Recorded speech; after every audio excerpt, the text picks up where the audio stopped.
Otamni traktori botib qoldi. Lekin umuman yuragi tog' odamda, tavba, shunday inson bo'ladimi, ha? Men bo'lsam, botsa botib qoldi, boshqa traktor chaqirib tortib chiqazib olamiz derdim. Hozir o'zi qiynalib harakat qilib yotibdi, lekin chiqadi o'sha joydan. Bismillah, bismillah, bismillah. Oldi ko'tarildi. Yoshligimizda mana shunaqa qilsa rosa qo'rqar edik. Endi bilsam, o'zim 30 ga kirgan bo'lsam, meni otam bir 60 yillik, 40 yillikmi ekan, endi bilmayman yili necha yillik tajribalida. Bismillah, chiqdi. Hurre. Otajonim.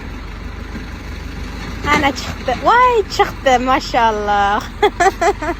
Gap yo'q. Juda ham yuragi tog' insonda.